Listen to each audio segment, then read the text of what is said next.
গায়ত্ৰী বুলিয়া মুখে কৰা চিন্তন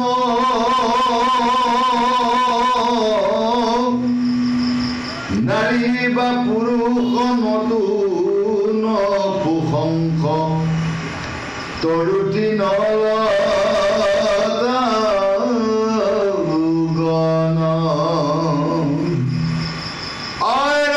স্তূপ জগতি অনুস্তূপবাদী যতেক চন্দ আশ্ৰয় শাস্ত্ৰময়ী ৰূপে জ্ঞান প্ৰদায়ক জানিবা মোকে নিশ্চয়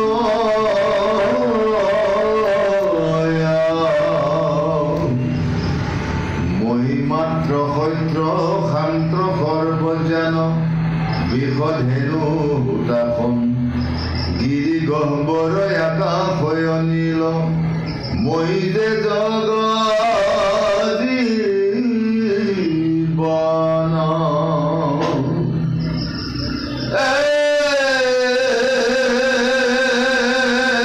জ্যেষ্ঠ দেৱ শ্ৰেষ্ঠ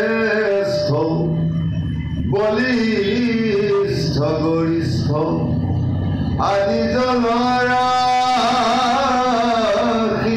মই আৰ্য ভগৱান ইষজুতিস্তুজ যতয়া দিয়ন্ত লয় চাৰি বেদ ধৈৰ্য শাস্ত্ৰ আদি কৰি পুৰাণ ভাৰত যত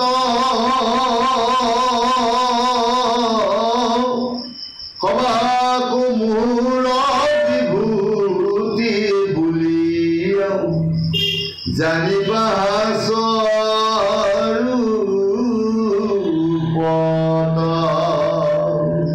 শিৱই পুনৰ ৰামচন্দ্ৰক কৈছিল যে মইতো পাৰমাৰ্থিক এক মহাশক্তি অদৃশ্য ৰূপতে মই নিৰ্বাহ কৰোঁ, কিন্তু মোক কোনে বুজিব, কেতিয়া বুজিব, কেনেকৈ বুজিব? তাৰ কাৰণে ব্ৰহ্মাই যিটো ব্যৱস্থা আশ্ৰয় লৈছে সেই ব্যৱস্থাৰ জৰিয়তে মোক বুজিবলৈ লোক সমুদ্ৰৰ সুবিধাটো পাইছে। কেনেকৈ? সৃষ্টিৰ আদ্য পুৰুষজন কোন? এক প্ৰকাৰ ক'বলৈ গ'লে প্ৰভু ভগৱন্তে সৃষ্টিখনৰ কাৰণে ব্ৰহ্মাক দায়িত্ব দি তেওঁক আদ্য পুৰুষ হিচাপে এই মায়া সংসাৰলৈকে তেওঁ লৈ আহিছে, আৰু সেই ব্ৰহ্মাৰ জৰিয়তে সমস্ত জগতত প্ৰভু ভগৱন্তে লীলা কৰি আছে। এতিয়া সেই ব্ৰহ্মাই কাৰ শক্তিত তেওঁ কৰ্ম কৰি আছে তাৰ প্ৰমাণটো তেওঁক কেনেকৈ দিব? যেতিয়া তেওঁ জ্ঞানত ভগৱন্তৰ স্বৰূপটো যেতিয়া বুজি পাব, বুজি পালেতো নহ'ব, সেইখিনি যদি ব্যক্ত কৰিব লাগে কিহৰ জৰিয়তে ব্যক্ত কৰিব? তাৰ জৰিয়তে দুগৰাকী দিব্য আধ্যাত্মিক নাৰী তেওঁৰ জন্ম দিছে। এগৰাকীৰ নাম হৈছে সাবিত্ৰী, আনগৰাকীৰ নাম হৈছে গায়ত্ৰী। সাবিত্ৰীৰ জৰিয়তে জ্ঞানৰ ব্যৱস্থাটো ধাৰণ কৰি আছে, আৰু গায়ত্ৰীৰ জৰিয়তে জ্ঞান প্ৰকাশ কৰিছে মন্ত্ৰ ৰূপত। গতিকে সাবিত্ৰীয়ে এক নাৰী ৰূপত এক মহাশক্তি, জ্ঞানময়ী ৰূপত জ্ঞানদায়িনী এক মহা নাৰী শক্তিৰ ৰূপত সাবিত্ৰীক ব্ৰহ্মাই ধাৰণ কৰিছে, আৰু সেইকাৰণে ব্ৰহ্মাৰ প্ৰথমা ভাৰ্যা হিচাপে সাবিত্ৰীক নামাকৰণ কৰিছে। আৰু এই সাবিত্ৰীৰ যিটো জ্ঞানময় যিটো ভাৱনা তুলি ধৰিবৰ কাৰণে আন এগৰাকী আধ্যাত্মিক নাৰী, সেইগৰাকী হৈছে গায়ত্ৰী। গায়ত্ৰী মানে মন্ত্ৰ, যি শব্দ ব্ৰহ্মক এক কৰি যুগুতাই ছন্দময় এক ভাৱনাৰ মাজেৰে প্ৰকাশ কৰা হয়, তাকে কোৱা হৈছে গায়ত্ৰী। গায়ত্ৰীৰ একেবাৰে সাধাৰণ অৰ্থটো হৈছে মন্ত্ৰ। মন্ত্ৰ কাৰ কাৰণে হয়? ইষ্ট দেৱতাক বুজাবৰ কাৰণে, ইষ্ট দেৱতাক তেওঁ মহিমা প্ৰকাশ কৰাৰ কাৰণে গুণতত্ত্ব ধাৰণ কৰা ব্ৰহ্ম শক্তিটোৱেই হৈছে মন্ত্ৰ বা গায়ত্ৰী। আজি শিৱই কৈছে যে সাবিত্ৰী প্ৰমুখে গায়ত্ৰী বলিয়া মুখেতে কৰা চিন্তন নাৰী বা পুৰুষ নতুন নপুংসক তৰু তৃণ লতা ঘন। এই সৃষ্টিত যিমানবিলাক নৰ আৰু নাৰী স্বৰূপত বিশেষকৈ প্ৰকৃতি স্বৰূপত যিমানবিলাকক কল্পনা কৰা যায় সেইবিলাকক আধ্যাত্মিক ৰূপত কোৱা হৈছে সাবিত্ৰী আৰু গায়ত্ৰী। আৰু জাগতিকভাৱে বা লৌকিকভাৱে নাৰী পুৰুষ বা অন্যান্য বৃক্ষ তৰু তৃণ ইত্যাদি ইত্যাদি প্ৰকৃতিত যিমানবিলাক জীৱ আছে এই জীৱবিলাকো জাগতিক অৰ্থত সেই প্ৰকৃতি। এই সমস্তবিলাক কি ৰূপত আছে যে ৩০ স্তূপ জাগতি অনুস্তূপ আদি যতেক ছন্দ আশ্ৰয় শাস্ত্ৰময় ৰূপে জ্ঞান প্ৰদায়ক জানিবা মুখে নিশ্চয়। এই সমস্ত শক্তিতেই যে মই আছোঁ এই তত্ত্বটো কেনেকৈ প্ৰকাশ কৰা যায় যে ছন্দময় ৰূপত জ্ঞানময় ৰূপত শাস্ত্ৰৰ ৰূপত যেনেকৈ মই বৰ্তি আছোঁ সেই বৰ্তি থকাৰ মূল তত্ত্বটোৱে হৈছে মই। মোৰ বাহিৰে অন্য একো নাথাকে। চিন্তা কৰি চাবচোন গুৰুসকল, যেতিয়া আমাৰ শাস্ত্ৰ বা পাঠ্যপুথি বা গ্ৰন্থবিলাকৰ চৰিত্ৰ শাস্ত্ৰ উত্তৰ পুৰাণ যিয়েই নহওক এই সমস্তবিলাক কাক লৈ সৃষ্টি হৈছে? শব্দ ব্ৰহ্মক লৈ সৃষ্টি হৈছে। শব্দ ব্ৰহ্মক কোনে ধাৰণ কৰি আছে? অক্ষৰ ব্ৰহ্মই ধাৰণ কৰি আছে। অক্ষৰ ব্ৰহ্ম শব্দটো কি বুজায়? যে কিছুমান আগ বাক চিন মুকান যাক আখৰ বুলি কৈছোঁ, বৰ্ণ বুলি কৈ আছোঁ, যি বৰ্ণখিনি দেখা পোৱাৰ লগে লগে চিনি পোৱাৰ লগে লগে তাৰ মাজেৰে আমি কাক সম্বন্ধ কৰিব পাৰোঁ? এই নেদেখা সেই মহাশক্তিটোৰ লগত আমাৰ সম্বন্ধ হৈ যায়। জ্ঞানৰ গভীৰতা ক'ৰ পৰা কেনেকৈ ক'লে যায়? দুডালমান চিন আগবাগ কৰি থোৱা আছে ক'ৰবাত, তাকে আমি বৰ্ণ বুলি কৈছোঁ। বৰ্ণই যেতিয়া এক ৰূপ লয় সেই ৰূপ লোৱাৰ লগে লগে তাত এটা মহা শব্দৰ সৃষ্টি হয়। সেই শব্দই এক মহা অৰ্থ ব্ৰহ্মময় অৰ্থ প্ৰকাশ কৰে। সেই শব্দ ব্ৰহ্মৰ অৰ্থটো আমি হৃদয়ঙ্গম কৰি তাৰ জৰিয়তে নিজৰ মন আৰু বুদ্ধি সেই নেদেখা মহাশক্তিৰ লগত আমি সম্বন্ধ কৰোঁ। গতিকে এই সমস্তবিলাকত কোনে লুকাই আছে বুলি কৈছে? চৈত্য শাস্ত্ৰ উত্তৰ পুৰাণ ৪ বেদ এই সমস্তবিলাক জ্ঞান প্ৰদায়ক এটা ব্যৱস্থা। জ্ঞান বা ব্ৰহ্ম শক্তিক ধাৰণ কৰি ৰখা এটা ব্যৱস্থা, যিয়ে এই শক্তিটোৰ লগত পৰিচয় হয় সি জ্ঞানময় ব্ৰহ্মময় সমস্ত জগতৰ লগত তেওঁ সম্বন্ধ কৰিব পাৰে। গতিকে তত্ত্ব আজি শিৱই এই তত্ত্বটোকে কৈছে যে মই সেই ব্ৰহ্মময় মা শক্তিৰ লগত চৈত্য শাস্ত্ৰ উত্তৰ পুৰাণ ৰূপে মই বৰ্তি আছোঁ। গতিকে তাকে তেওঁ কৈছে যে শাস্ত্ৰময় ৰূপে জ্ঞান বলায়ক জানিবা মোক নিশ্চয়। মই সত্য মাত্ৰ শান্ত সৰ্বজন দিশ ধেনু সূতাখন গিৰি গহ্বৰ আকাশ অনিল মই খে জগত জীৱন। সুন্দৰভাৱে তেওঁ ব্যক্ত কৰিছে যে এই মহা সৃষ্টিত মহাশক্তিৰূপে বৃক্ষবিলাক আছে, ধেনুবিলাক আছে, বায়ু আছে, অগ্নি আছে, গিৰি আছে, গহ্বৰ আছে, আকাশ আছে। ঠিক তেনেদৰে এই শক্তিবিলাকে সৃষ্টিখনত জীৱবিলাকক ৰক্ষণাবেক্ষণ কৰি আছে আৰু সমস্ত জগতৰ জীৱৰ এক জীৱনৰ ৰূপত এই শক্তিসমূহে ধাৰণ কৰি আছে। আৰু সেইখিনি আন কোনো নহয়, সেইখিনিতেই মই নিশ্চয় মোৰ শক্তিয়ে মই বিৰাজিত হৈ আছোঁ। আৰু কৈছে জ্যেষ্ঠ দেৱশ্ৰেষ্ঠ বলিষ্ঠ গৰিষ্ঠ আদি জল ৰাখি মই আৰ্য ভগৱান ঈশৰ জ্যোতি তেজ যত আদি অন্ত লয়। চাৰি বেদ চৈধ্য শাস্ত্ৰ আদি কৰি পুৰাণ ভাৰত যত সবাকো মুহুৰ বিভূতি বুলিয়া জানি বাহাস্বৰূপত।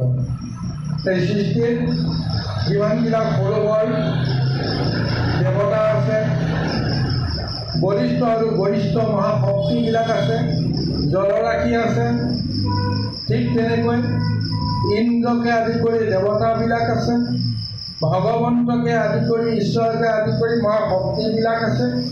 তাৰ উপৰিও চাৰি বেদ চৈধ্য শাস্ত্ৰ 18 পুৰাণতে সেই মহাশক্তিৰ যিটো ব্যৱস্থা সন্নিহিত আছে, এই সমস্তবিলাক মোৰেই বিভূতি বুলি জানিবা। মোৰ বাহিৰে বেলেগ আৰু বিভূতি চাওক গুৰুসকল, শ্ৰীকৃষ্ণ গীতাটো অৰ্জুনৰ আগত প্ৰভু ভগৱন্তে বিভূতি যুগৰ বৰ্ণনা দিবলৈ গৈ আজি শিৱই যিখিনি বিভূতি যুগৰ বৰ্ণনা ৰামচন্দ্ৰৰ আগত দিছে, ঠিক তেনেদৰে শ্ৰীকৃষ্ণই এদিন বিভূতি যুগত অৰ্জুনৰ আগত এই মহা বৰ্ণনাখিনি দিছে। দুয়োটা বৰ্ণনাৰ মাজত পাৰ্থক্য নাই, একেখিনি বৰ্ণনা দিছে। তাৰ জৰিয়তে আমি বুজিব লাগিব যে বিষ্ণু আৰু শিৱৰ মাজত বা কৃষ্ণ আৰু শিৱৰ মাজত কি সম্বন্ধ। একেটা মুদ্ৰাৰ ইপিঠি আৰু সিপিঠি। এটা মুদ্ৰা কেতিয়াও এটা পিঠিৰে নিজৰ পৰিচয়টো দাঙি ধৰিব নোৱাৰে, দুইটা পিঠি লাগিব। যদি এটা মুদ্ৰাৰ এটা পিঠি কিবা কাৰণত একেবাৰে আপোনাৰ চিন চাপ নাইকিয়া হৈ গ'ল, মসৃণ হৈ গ'ল, এটা পিঠিয়ে নিজৰ পৰিচয় দি আছে, সেই মুদ্ৰাটো চলিবলৈ বাৰু কোনোবাই চলাবনে বাৰু? চলাব নোৱাৰে। এইটো নচলে বুলিয়ে তাক বুজি পাওঁ, হয়নে নহয় বাৰু? ঠিক তেনেকৈ শিৱ শক্তি আৰু ভগৱন্তৰ কৃষ্ণ শক্তি, এই দুয়োটা শক্তিক আধাৰ কৰি সৃষ্টিখন চলি আছে। সৃষ্টিখনৰ অৰ্থ বৰ্তি আছে শিৱ আৰু কৃষ্ণৰ লীলাৰ মাজেৰে, আৰু দুয়োটা লীলা ইজনৰ লগত সিজনৰ সম্বন্ধ আছে। কেতিয়াও কোনোদিন শিৱ আৰু কৃষ্ণৰ মাজত বিভেদ হোৱা নাই। কিবা কাৰণত যদি কোনোবাই বিভেদ দেখিছে, এয়া কেৱল মায়া সংসাৰ লীলা কৰিবৰ কাৰণে, কাৰোবাক জ্ঞান দিবৰ কাৰণে, ধ্যান দিবৰ কাৰণে, খন্তেকৰ কাৰণে বিৰোধৰ এটা ব্যৱস্থা দাঙি ধৰিছে, আৰু তাৰপিছতে ৰিজাল্টটো ওলাই যায় যে দুয়োজন এক সত্তা বুলি দুয়োকে মান্যতা দিয়ে, আঁকোৱালি দুয়োজনে দুয়োজনক ল'ব লগা হয়। দুয়োজনে পৰিচয়টো ওলাই দিলে, তুমি নহ'লে মই একো কৰিব নোৱাৰোঁ, মই নহ'লে তুমি একো কৰিব নোৱাৰা। যি কৰিছোঁ আমি দুয়োজনেই কৰি আছোঁ। কিহৰ কাৰণে কৰিছোঁ? সৃষ্টি ৰক্ষাৰ কাৰণে, অজ্ঞানীজনক জ্ঞান দিবৰ কাৰণে, জ্ঞানীজনক মহা অহংকাৰৰ পৰা মুক্ত কৰিবৰ কাৰণে আমি এনেদৰে লীলা কৰা বুলি তেওঁলোকে দুয়োজনে ভেদটো জগতক ভাঙি দেখুৱাই দিয়ে। আজি তদ্ৰুপ আজি বিভূতি যুগৰ জৰিয়তে যিখিনি বৰ্ণনা দিছে, সেই বৰ্ণনাৰ জৰিয়তেও আমি সাধাৰণ ভক্তগণে সেই তত্ত্বটোকে বুজিব লাগিব। চাওকচোন গুৰুসকল, শিৱক ৰামচন্দ্ৰই যেতিয়া আৰাধনা কৰিছিল, এক শিৱ, দ্বিতীয়জনক তেওঁ আৰু কোনো কাৰণতে আশ্ৰয় কৰা নাই। তেওঁতো শিৱৰ পৰিৱৰ্তেতো বিষ্ণুকো তেওঁ আৰাধনা কৰিব পাৰিলেহেঁতেন, নহয় জানো বাৰু? বিষ্ণুৰ অন্যান্য শক্তিকো তেওঁ আৰাধনা কৰিব পাৰিলেহেঁতেন, কিন্তু তেওঁ নকৰিলে।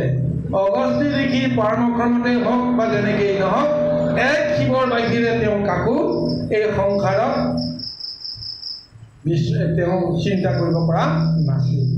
সেই শিৱই যেতিয়া আহি তেওঁক কৃপা কৰিলে, দৰ্শন দিলে, শিৱই যিটো মহা কৃপা কৰি তেওঁক মহাশক্তি বা অস্ত্ৰ প্ৰদান কৰিলে, লগে লগে ব্ৰহ্মায়ো ব্ৰহ্মাস্ত্ৰ দিলে, বিষ্ণুৱেও নিজৰ অস্ত্ৰ প্ৰদান কৰিলে, আৰু শিৱইটো দিলেই, ইন্দ্ৰকে আদি কৰি বৰুণকে আদি কৰি সমস্ত দেৱতাবিলাকেও নিজৰ নিজৰ শক্তিখিনি এই ৰামচন্দ্ৰ প্ৰদান কৰিলে কিয় কৰিলে এজন শিৱকে তেওঁ বিচাৰিছিল শিৱ সন্তুষ্ট মানে জগত সন্তুষ্ট গতিকে শিৱই যাৰ ওপৰত সন্তুষ্ট হয় যত জীৱ তত শিৱ সমস্ত জীৱই শিৱ শক্তি লৈ যিহেতু বৰ্তি আছে গতিকে শিৱ সন্তোষ হ'লে বিষ্ণু অসন্তোষ হোৱাৰ কোনো কাৰণ নাই আৰু এই তত্ত্বকে বাৰে বাৰে আমাক কৈ আছে যে বিষ্ণুকো যদি আপুনি নিৰ্গুণভাৱে পাবলৈ বিচাৰে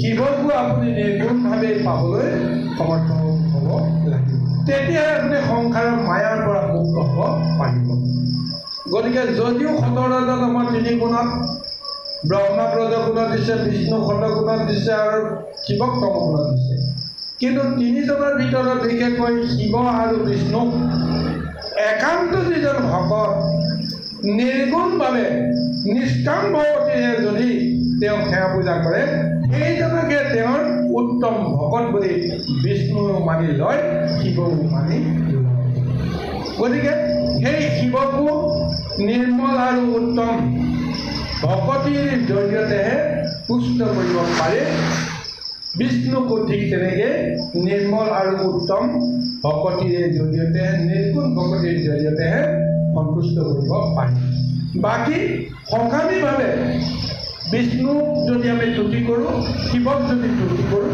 সকামীভাৱে আমি ফলবিলাক লাভ কৰিম জন্ম মৃত্যু স্বৰ্গ মধ্য পাতাল এনেদৰে আমি ভ্ৰমণ কৰি কৰি ইটো জীৱৰ পৰা সিটো জীৱ ইটো দেহৰ পৰা সিটো দেহ বিভিন্ন এই সংসাৰত 84 লক্ষ জনী আমি পৰিভ্ৰমণ কৰি ঘূৰি ফুৰিব লাগিব কিন্তু মুক্ত পাবৰ কাৰণে মুক্ত হ'বৰ কাৰণে শিৱক যদি নিৰ্মল ভকতি কৰা যায় তেতিয়াহ'লে বিষ্ণু সন্তুষ্ট হ'ব বিষ্ণুক নিৰ্মল ভকতি কৰিলেও শিৱও সন্তুষ্ট হয় একেজনক সন্তুষ্ট কৰিব পাৰিলে আনজনকো সন্তুষ্ট কৰাত সফল হৈ পৰে আজি ৰামচন্দ্ৰও সেই তত্ত্বটোকে এতিয়া লাভ কৰিছে শিৱই তাকে এতিয়া বুজাই আছে যে এনেদৰে মই সৃষ্টিত বিভূতিৰ মাজেৰে মোৰ মহাশক্তি সমস্ত জগততে মই ধাৰণ কৰি আছোঁ গতিকে ক'ত ক'ত আছোঁ কি ৰূপত আছোঁ এনেদৰে আজি তেওঁ ব্যক্ত কৰিছোঁ কৃষ্ণ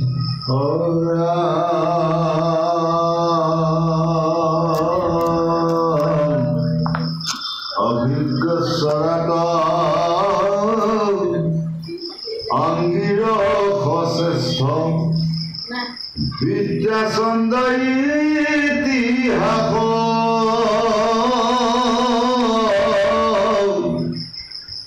বেদান্ত পুৰাণ কল্প ব্যাকৰণ হবে মোৰ পৰকাল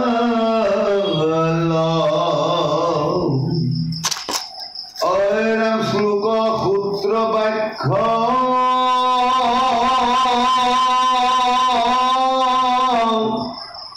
অনুবাখ্যা তথা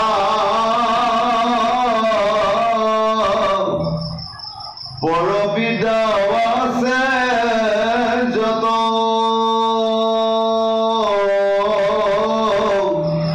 ইষ্টহুত বুলি মুকে জানিবা আহুতি নাম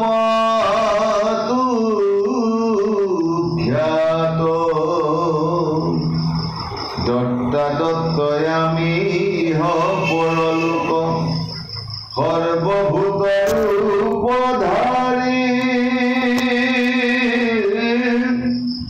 সৰজে অক্ষৰ মূৰ ৰূপান্তৰ সাৱধানয়াদি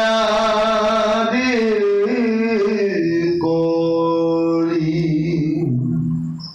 বেদৰ মধ্যত গুজ্জ তিৰুগুজ্জ অতি গুজ মুক জান অৰণ্যত ৰূপ নিষেধ বুলিয়া অন্তিম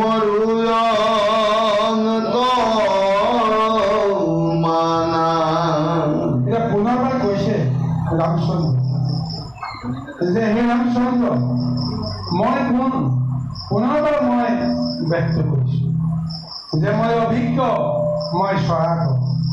অভিজ্ঞ মানে মই সৰ্বজ্ঞানী, মই সৰ্বজ্ঞানী আৰু মই স্বৰাট, মই স্বয়ম্ভু। মই নিজেই নিজকে ৰূপ দিব পাৰোঁ, আনে মোক কেতিয়াও ৰূপ দিব লগা নাই। গতিকে সেইকাৰণে কৈছে মই স্বৰাট, মই অভিজ্ঞ, মই অংগীৰস শ্ৰেষ্ঠ বুলি কৈছে। অংগীৰস শ্ৰেষ্ঠ শব্দটোৰে এইটো বুজাইছে, অংগীৰস নামে এজন ঋষি আছে। সেই ঋষিজনে যি মহাযজ্ঞ কৰে, যজ্ঞৰ যিটো ৰস, যজ্ঞ সম্পাদনকাৰী মূল শক্তি যিজনে লাভ কৰে সেইজনকে কোৱা হৈছে অংগীৰস। এগৰাকী ঋষি নাম অংগীৰস। আৰু সেই ঋষিজনেও সমস্ত যজ্ঞ সম্পাদনৰ কাৰণে যিমান মহা যি ৰস তেওঁ পান কৰিব পাৰিছিল, আহৰণ কৰিব পাৰিছিল, সেইজন ঋষিৰ জৰিয়তে আজি শিৱয়ো নিজৰ নামাকৰণটো ধাৰণ কৰিছে। মই অংগীৰস শ্ৰেষ্ঠ বুলি কৈছে, কাৰণ সমস্ত যজ্ঞৰ মূল সূতাজন কোন? মই যজ্ঞ গুৰু। গতিকে সমস্ত যজ্ঞত কেৱল মোৰ শক্তিটোৱে বিৰাজ কৰিছে। গতিকে যোনে যি যজ্ঞ নকৰক কিয়, সেই যজ্ঞত মই যেতিয়া সন্তুষ্ট নহওঁ, সেই যজ্ঞ কেতিয়াও সফল হ'ব নোৱাৰে। গতিকে সেই তত্ত্বটোকে কৈছে মই বিদ্যা, মই ছন্দ, মই ইতিহাস। বিদ্যা মানে জ্ঞানৰ কথা কৈছে, ছন্দ মানে এটা লয়, সুৰ, এক মধুময়, এক মূৰ্ছনা যাক পোৱা যায়। সেই ছন্দটো আমাৰ সদায় মনৰ এক লয়লাস থাকে। ছন্দময় ভাৱনাৰে মনক সদায় প্ৰফুল্লিত কৰি ৰাখিব পাৰে। গতিকে ঠিক তেনেকৈ সেই বিদ্যাটো, ছন্দটো আৰু ইতিহাসতো, বুৰঞ্জীটো, বেদান্তটো, পুৰাণৰ সমস্ত জ্ঞান তত্ত্বটো যুগ ধৰি যি 14 শাস্ত্ৰৰ যি ব্যৱস্থা, যিবিলাক ৰস তাত সোমাই আছে, সেই সোমাই থকাবিলাক য'ত অন্তৰ্নিহিত হৈ আছে তাকেই কোৱা গৈছে শাস্ত্ৰ। শাস্ত্ৰতে সেই ৰসবিলাক আছে। 14 শাস্ত্ৰতে বুলি কোৱা গৈছে। 14 শাস্ত্ৰৰ প্ৰকৃত তত্ত্বটো আমি যদি উল্লেখ কৰোঁ, কি 14 শাস্ত্ৰ? 14 শাস্ত্ৰ বুলি কওঁতে আমি যিকোনো এখন গ্ৰন্থক আমি সেই শাস্ত্ৰৰ ভিতৰত ৰাখিব নোৱাৰোঁ, কিন্তু শাস্ত্ৰত যিটো তত্ত্ব সোমাই আছে সেই তত্ত্বটোতে আমি শাস্ত্ৰৰ বিচাৰ কৰিব পাৰোঁ। জ্যোতি, শিক্ষা, কল্প, জ্যোতিষ, মীমাংসা, ন্যায়, নীতি, দণ্ড, মীমাংসা, ঠিক এইবিলাক ব্যাকৰণ, ছন্দ, এইবিলাকেই হৈছে একোখন শাস্ত্ৰ। গতিকে আপুনি বা মই ছন্দ শাস্ত্ৰ বুলি বেলেগ এখন শাস্ত্ৰ বিচাৰিবলৈ যাব নোৱাৰোঁ। দণ্ড শাস্ত্ৰ বুলি বেলেগ এখন আমি শাস্ত্ৰ বিচাৰি যাব নোৱাৰোঁ। একেখন শাস্ত্ৰতেই 14 শাস্ত্ৰৰ যিমানবিলাক গুণাগুণ, সমস্তবিলাক গুণাগুণ থাকে। শাস্ত্ৰৰ শব্দটো কেৱল এখন গ্ৰন্থক নুবুজায়, গ্ৰন্থৰ মাজত থকা তত্ত্বখিনিকে বুজায়। গতিকে ইয়াৰ কাৰণে জ্যোতিষ, শিক্ষা, কল্প, মীমাংসা, মীমাংসা শব্দটো, দণ্ড শব্দটো আমি যিটো বুজাওঁ, ব্যাকৰণ শব্দটো য'ত ছন্দ আছে, য'ত আছে লয় আছে, এই সমস্তবিলাকো একো একোটা শাস্ত্ৰৰ ব্যৱস্থা। আৰু এই 14 শাস্ত্ৰৰ বাহিৰেও মই ক'ত থাকোঁ? মই বেদত থাকোঁ, উপনিষদত থাকোঁ। কাহিনীৰ মাধ্যমেৰে যিমানবিলাক তত্ত্ব বৰ্ণনা চলি আছে, প্ৰভু ভগৱন্তৰ লীলা, সেই সমস্তবিলাকৰ জৰিয়তে পুৰাণ চলি আছে। গতিকে 14 শাস্ত্ৰ, 18 পুৰাণৰ মাজত সেই ভগৱন্তৰ তত্ত্বই সোমাই আছে। গতিকে তাৰ মাজতো ময়ে আছোঁ। মোৰ তত্ত্বৰ বাহিৰে বেলেগ তত্ত্ব আৰু থাকিব নোৱাৰে। আৰু লগতে নিজৰ কথাবিলাকো স্পষ্টভাৱে স্বৰূপটো এতিয়াও তেওঁ বৰ্তাই দিছে। যে শ্লোক সূত্ৰ ব্যাখ্যা অনুব্যাখ্যা তথা পৰবিদ্যা আছে যত ইষ্ট হুত বুলি মুখেৰে জানিবা আহুতি নামত খ্যাত কৰ্ম ব্যৱস্থাত আমি যিবিলাক ধ্যান আৰু ধাৰণা আমি গ্ৰহণ কৰি চলোঁ সেইবিলাকৰ মাজতে এই সমস্তবিলাক আহে আমি এটা শ্ৰৱণ কৰিছোঁ কীৰ্তন কৰিছোঁ শ্ৰৱণ কৰোঁতে ঈশ্বৰৰ নাম কীৰ্তন কৰোঁতে ঈশ্বৰৰ নাম এই তত্ত্ববিলাক আমি প্ৰচাৰ কৰিছোঁ গতিকে তেওঁ কৈছে মই শ্ৰৱণতো আছোঁ কীৰ্তনতো আছোঁ কোনোবা এজনে ব্যাখ্যা কৰিছে বুজাই দিছে নুবুজাকক বুজাই দিবলৈ কৈছে এই বুজাই দিয়াটোকে কৈছে ব্যাখ্যা ব্যাখ্যাটোতো মই আছোঁ আৰু কৈছে অনুব্যাখ্যা অনুব্যাখ্যা মানে অল্প ব্যাখ্যা সি বিস্তৃতভাৱে যি ক'ব নোৱাৰে সামান্যতম কিবা এটা কৈছে এইটো হৈছে অনুব্যাখ্যা কিন্তু তাৰ মাজতো মই আছোঁ আৰু কিবা এটা সম্পদ কাৰোবাক তেওঁ দান দিছে আহুতি দিছে সম্প্ৰদান কৰিছে এই ব্যৱস্থাবিলাকৰ মাজতো মই আছোঁ মই দত্তা মই দত্ত তাৰমানে মই কাৰোবাক দান দিছোঁ আৰু কোনোবাই দান লৈছে গতিকে দত্তা যিজনে দান দিয়ে সেইজনক কোৱা হৈছে দত্তা আৰু যিজনে দান লৈছে সেইজন হৈছে দত্ত গতিকে সেইকাৰণে দত্ত আমি ইহ পৰলোক মই ইহকালতো মই আছিলোঁ পৰকালতো মই আছিলোঁ আৰু পৰলোকতো মই থাকিম গতিকে ইহলোক পৰলোক আৰু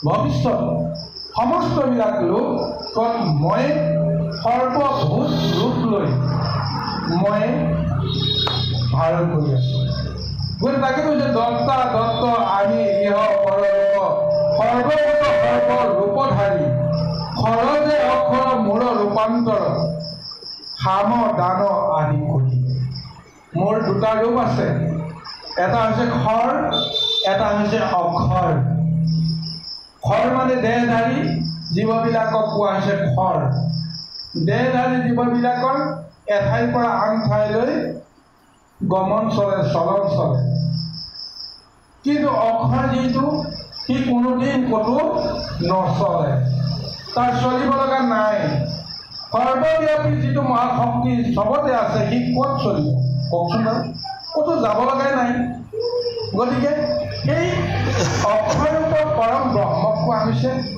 মহাশক্তিটো কোৱা হৈছে যি ব্ৰহ্ম সমস্ত জগততে ব্যাপী আছে কিন্তু খৰ শব্দটোৱে বুজাইছে ক্ষুদ্ৰ জীৱ যি এঠাইত আছে সেই আন ঠাইলৈ যাবলৈ তেওঁ গতি কৰিব লাগিব গতিকে জীৱবিলাকক খৰ বুলি কৈছে আৰু আত্মাক অক্ষৰ বুলি কোৱা হৈছে গতিকে মই জীৱাত্মাৰ ৰূপতো আছোঁ মই পৰমাত্মাৰ ৰূপতো আছোঁ আৰু কৈছে যে বেদৰ অন্তত গুইঘ অতি গুইঘ মোক জানা বেদৰ মাজত যিখিনি তত্ত্ব আছে উপনিষদৰ মাজত যিখিনি তত্ত্ব আছে সেইখিনি তত্ত্ব সকলোৱে বিচাৰিব নোৱাৰে এটা কাহিনী কৈ আছে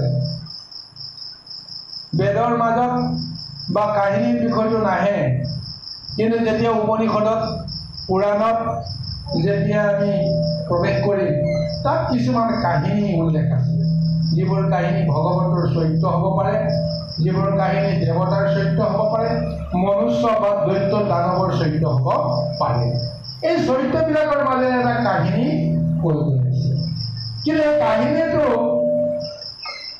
জ্ঞান বুদ্ধি আৰু প্ৰজ্ঞা অনুসাৰে বিভিন্ন ধৰণে শ্ৰৱণ কৰোঁতাজনে বুজিব লগা হয় একেটা গল্পকে বিভিন্নজনে বিভিন্ন ধৰণে অৰ্থ ল'ব পাৰে কিয় ল'ব পাৰে সেইটো নিজৰ জ্ঞান আৰু প্ৰজ্ঞাৰ ওপৰত নিৰ্ভৰ কৰে তত্ত্ববাদী সেই তত্ত্বটোকে কৈছে যে গুইঘ তত্ত্বটো একেবাৰে পাৰমাৰ্থিক মহাতত্ত্বটো যিটো শাস্ত্ৰৰ মধ্যত লুকাই আছে সেই তত্ত্বটোতে মই আছে ওপৰে যদি বিচাৰি চোৱা যায় এটা কাহিনী কৈ দিলে শেষ হৈ যায় মোৰ তত্ত্বটো তেওঁ বুজি নাপায় এটা প্ৰশ্ন আহে যিখন আমি মহাশাস্ত্ৰ পঢ়ি আছোঁ ইয়াৰ গুইঘ তত্ত্বটো আমি কোনে কেনেকৈ বিচাৰি ৰামচন্দ্ৰ আৰু শিৱৰ মাজত দুটা চৰিত্ৰ পালন কৰি এটা কাহিনী চলি আছে। কিন্তু এই চৰিত্ৰটোৰ জৰিয়তে কাহিনীটো আমি মনত ৰাখিব পাৰোঁ, এটা শব্দ ইফাল সিফাল নকৰাকৈ আমি বুজাব পাৰোঁ। কিন্তু যদি তাৰ তত্ত্বটো বিচাৰিব লগা হয় তেতিয়াহ'লে আহি যাব বিভিন্ন প্ৰশ্ন, বিভিন্ন তাৰ এটা চিন্তা বা ৰহস্য উদ্ঘাটনৰ এটা মানসিকতা থাকিব। ভগৱন্ত বোলে প্ৰভু ভগৱন্ত বোলে তেওঁ স্বয়ং প্ৰভু ৰাম যে একেশ্বৰ, ভগৱন্তৰ এক মহা অৱতাৰ হৈছে ৰাম, ব্ৰহ্মা বিষ্ণু মহেশ্বৰো সেই ভগৱন্তৰ এটা অংশ। তেতিয়াহ'লে ব্ৰহ্মাকে আদি কৰি দেৱতাসকলৰ মাজত শ্ৰেষ্ঠ দেৱ বুলি যাক মান্যতা দিয়া হৈছে সেয়া বিষ্ণু। বিষ্ণুৰ অংশে অৱতাৰ ধাৰণ কৰা সকলেও মহালীলা কৰি আছে আৰু তাৰ মাজতো ৰামচন্দ্ৰও এক অৱতাৰ।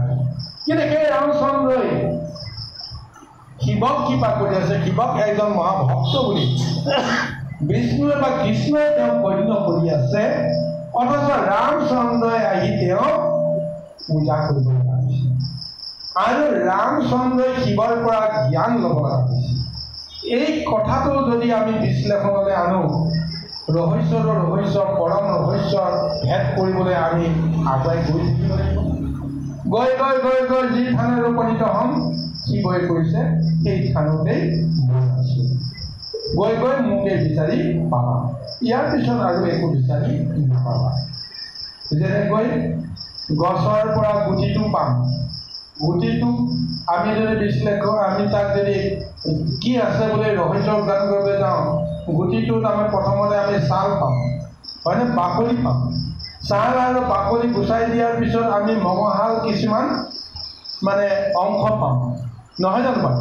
তাৰপিছত একেবাৰে মঙহাল অংশটোৰ পিছত আমি কি পাম, একেবাৰে ভিতৰত লুকাই থকা এটা গুটি পাম। এই গুটিটোৰ পিছত আমি বিচাৰি বিচাৰি আৰু কি পাম, একো নাপাম। আমি গুটিটোৰ পিছত যিটো মানে একেবাৰে ভিতৰত সোমাই থকা সেই কোমল অংশটোৱে বিচাৰি পাম আৰু সেই কোমল অংশটোকে লৈ আমি ভাবিম যে ইয়াতে আচল শক্তিটো আছে। এই শক্তিটোৰ পৰাই গুটিটোৱে আগলৈকে নিজৰ এক পৰিচয় দি বীজ অংকুৰণ কৰাত সহায় কৰে। আমি সেইখিনিলৈকে অতি বেছি যাব পাৰিম, কিন্তু সেই কোন ব্ৰহ্ম কণিকাত কি মহাশক্তি আছে তাকতো ভেদ কৰিব নোৱাৰোঁ। আৰু আজি শিৱই কৈছে এই ৰহস্য ভেদৰ মূৰত গৈ অন্তিমত যিটো পাবা সেইখিনি মোৰেই শক্তিটো পাবা, মইহে সেই শক্তিটো ধাৰণ কৰি আছোঁ। সেই শক্তিটোৰ পৰাহে সমস্ত জগতৰ জীৱৰ বিকাশ আৰম্ভ হয়। আজি এই তত্ত্বটোকে আজি শিৱই কৈ আছে ৰামচন্দ্ৰৰ কৃষ্ণ।